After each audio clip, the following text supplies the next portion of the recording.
Hello everyone, you are watching a snippet of Countdown June 5, 2023. Today is Monday. See the full version of the program on the Patreon resource. And since now, the beginning of the month, it's time to become patrons of our channel.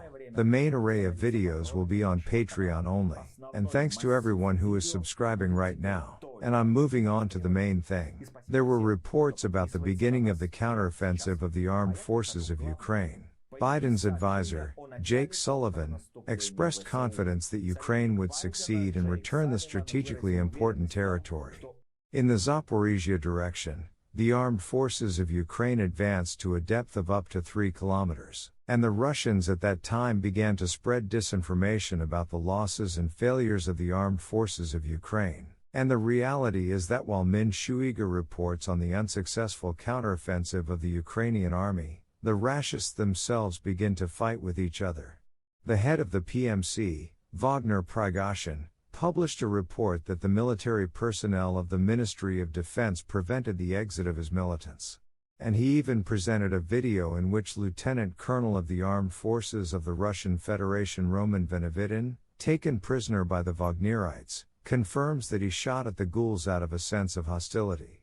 That is, the Rashist war game becomes chaotic. The Russians are already taking Russians prisoner. A little more, and Mother Anarchy will cover all levels of the collector, from the lower trenches to the Kremlin fence. The Kremlin is already pretending that nothing is happening. No serious showdowns among the fighters, no capture of a part of the Belgorod region, no arrivals along Rublyovka.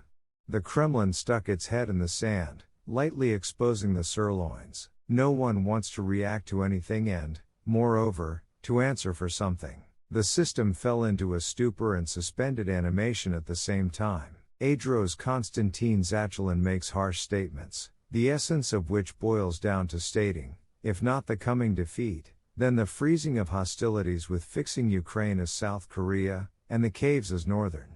In response to these speeches, the debate is discussing the possibility of depriving Zachelin of the post of first deputy chairman of the State Duma committee and expelling him from his Duma faction. That is, it is not included in the discussion on the merits of the problem, but overwrites the speaker, drowning out the topic itself.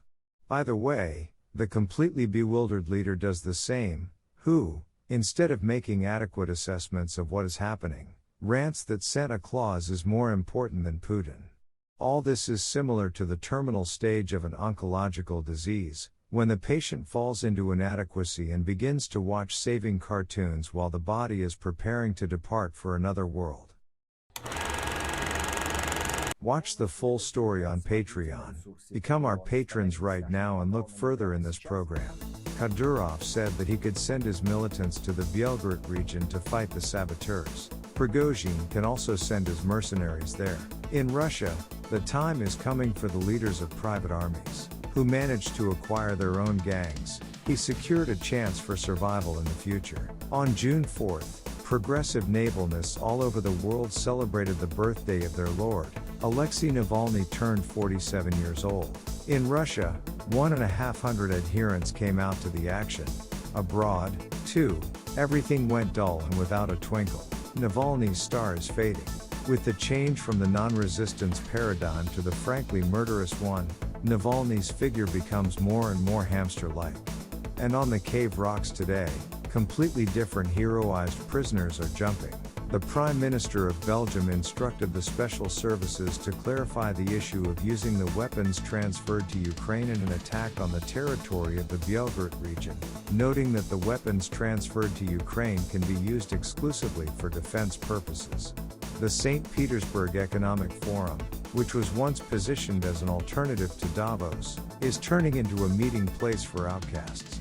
For the first time in its history, the forum will not host the world's largest media outlets, and the fascist Alexander Dugin and special pranksters Lexus and Vovan will broadcast about the future of Russia. And that is all. See the full version of the program on the Patreon resource. And thanks to everyone who is becoming our patrons right now. Hugs to everyone. See you on Thursday. Glory to Ukraine.